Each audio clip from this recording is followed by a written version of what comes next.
Important formula है plaster of Paris का। अस्सलाम वालेकुम बच्चों, कैसे हैं आप सब? उम्मीद है खैरियत से होंगे। आज हम पढ़ेंगे सॉल्ट्स है क्या? ये असल में एक कंपाउंड है जो कि एक रिएक्शन के ज़रिए होता है। वो कौन सा रिएक्शन है? Neutralisation reaction. न्यूट्रलाइजेशन रिएक्शन कैसे होता है? जब भी एसिड और बेस मिलते हैं तो सॉल्ट और वाटर बनते हैं। फॉर एग्ज़ाम्पल आपके पास है HCl एक एसिड है, NaOH एक बेस है, तो यहाँ पे NaCl एक सॉल्ट बना है जो कि न्यूट्रल है और साथ में वाटर रिलीज़ होता है। HCl और NaOH देखें किस तरह केमिकल रिएक्शन हुआ है। ये H2O के साथ कंबाइन हुआ है, NaCl के साथ कंबाइन होकर सोडियम क्लोराइड सॉल्ट बना है, टेबल सॉल्ट, साथ में वाटर रिलीज़ हुआ है। तो टेबल सॉल्ट वो होता है जो आपके खाने के नमक में यूज़ होता है, जो नमक, उसको हम कहते हैं सोडियम क्लोराइड यानी NaCl। अब यहाँ पे कुछ इंपॉर्टेंट सॉल्ट्स हैं: sodium chloride NaCl, potassium chloride KCl, ammonium chloride NH4Cl, calcium chloride है CaCl2, sodium carbonate Na2CO3, sodium hydrogen carbonate NaHCO3, nitrate NaNO3, potassium nitrate KNO3, ammonium nitrate NH4NO2, उसके बाद calcium sulphate है CaSO4, calcium carbonate है CaSCO3, copper sulphate है CuSO4। ये सारे important salts हैं। इनके फार्मूले के साथ आपने इनको याद करना है। प्रॉपर्टीज़ की बात करें तो सॉल्ट्स मोस्टली सॉलिड होते हैं और ये क्रिस्टलाइन फॉर्म में भी हैं, पाउडर फॉर्म में भी होते हैं, क्रिस्टल्स होते हैं इसमें और पाउडर फॉर्म में भी होते हैं। कुछ इनके मेल्टिंग और बॉइलिंग पॉइंट बहुत ज़्यादा हाई होते हैं। सॉल्युबल हैं, पानी के अंदर सॉल्युबल होते हैं, हल हो जाते हैं, और कुछ जो है वो इनसॉल्युबल है। वो कौन से हैं जो इनसॉल्युबल हैं? तो वो याद रखिएगा, कैल्शियम कार्बोनेट है, लेड क्लोराइड है और कैडमियम सल्फेट है। ये जो हैं ये असल में इनसॉल्युबल होते हैं वाटर में। ये सॉल्ट्स, ये 3 सॉल्ट्स।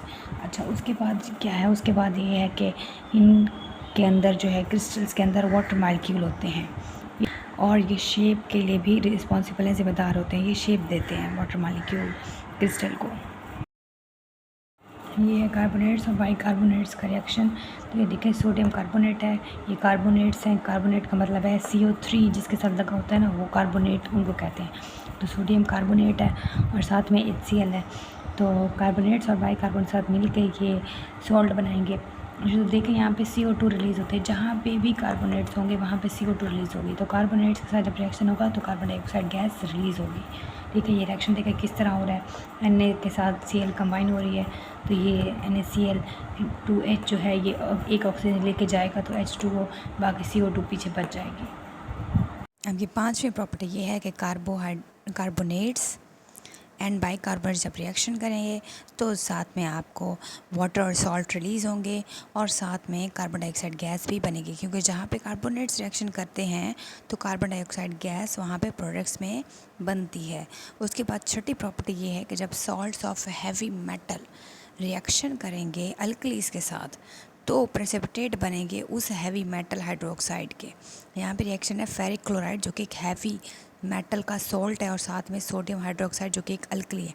जब रिएक्शन होगा तो प्रेसिपिटेट बनेंगे हाइड्रोक्साइड, फेरिक हाइड्रोक्साइड बनी है और साथ में सोडियम क्लोराइड बनी है जो कि एक्वस फॉर्म में है। फेरिक हाइड्रोक्साइड जो कि प्रेसिपिटेट फॉर्म हुआ इसके अंदर, प्रेसिपिटेट इनसॉल्युबल होती है किसी भी रिएक्शन के अंदर। लास्ट वाली प्रॉपर्टी है वो देखें कि अपोजिट इसमें न्यूट्रलाइजेशन रिएक्शन में हम एसिड और बेस को रिएक्शन करवाते थे और हमारे पास सॉल्ट और वाटर बनता था, तो उसको हम न्यूट्रलाइजेशन रिएक्शन कहते थे। लेकिन अगर इसका अपोजिट कर लें यानी सॉल्ट और वाटर को हम रिएक्शन करवा दें तो क्या होगा? तो हमारे पास एसिड और बेस वही चीज़ बन जाएगी। तो देखो इस प्रोसेस को हम कहते हैं हाइड्रोलिसिस, जो कि अपोजिट है न्यूट्रलाइजेशन के। अब सॉल्ट्स के यूजेस कहाँ कहाँ पे होंगे, काम इनका क्या है? तो salt sodium, potassium, calcium, magnesium, iron, इन सॉल्ट्स की हमारी बॉडी को वर्क करने के लिए बहुत ज़्यादा ज़रूरत होती है इन सॉल्ट्स की। तो सोडियम और पोटाशियम सॉल्ट्स जो हैं वो बॉडी के अंदर जो आपके जो मसल्स हैं बॉडी के और नर्वस सिस्टम, उनकी फंक्शनिंग के लिए ये 2 सोडियम और पोटाशियम सॉल्ट्स बहुत ज़्यादा ज़रूरी होते हैं। इसके बाद यूजेस हैं कुछ सॉल्ट्स के, देखिए कौन कौन से सॉल्ट कहाँ कहाँ पे यूज़ हो रहा है। असल में कैल्शियम जो है आपकी हड्डियों में, बोन्स में प्रेजेंट होती है। तो जो कैल्शियम सॉल्ट है वो भी हड्डियों के लिए, आपकी बोन्स के लिए, आपके टीथ के लिए ज़रूरी है। और ये सॉल्ट जो है आपको हार्ट अटैक से भी बचाता है। उसके बाद एक सॉल्ट है प्लास्टर ऑफ पेरिस, वो आपकी जो हड्डी टूट जाती है उसके लिए यूज़ होता है। यहाँ प्लास्टर ऑफ पेरिस का फार्मूला याद कर CaSO4 + 1/2 H2O। ये इम्पोर्टेंट फार्मूला है प्लास्टर ऑफ पेरिस का, जो कि सॉल्ट है, यूज़ होता है ब्रोकन लिम्स के लिए। इम्पॉर्टेंट है ये। उसके बाद पोटाश आलम सॉल्ट है, वो क्या करता है, ब्लड अगर ज़ख़म से आ रहा है कमिंग आउट ऑफ वाउंड, तो वो ये वहाँ पे कोगुलेट कर देगा, जमा देगा। और ये पोटाशियम वाटर को साफ करने के लिए भी यूज़ होता है। थायराइड ग्लैंड्स और ये जो ट्रीटमेंट ऑफ ग्वाइटर, ये जो आपके नेक सूज जाती है, ये एक ग्वाइटर एक बीमारी है, तो इसके लिए आयोडीन साल्ट बहुत ज़रूरी है उसके ट्रीटमेंट के लिए। Use of salt in daily life में देखें, रोज़मर्रा की ज़िंदगी में, तो ये सीजनिंग फूड को प्रिजर्व करने के लिए यूज़ होता है। फ़िश को पिकल्स अचारों में यूज़ होता है।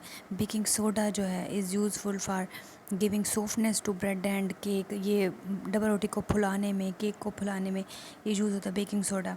तो वॉशिंग सोडा भी एक सॉल्ट है, ये वॉशिंग क्लोथ्स के लिए यूज़ होता है।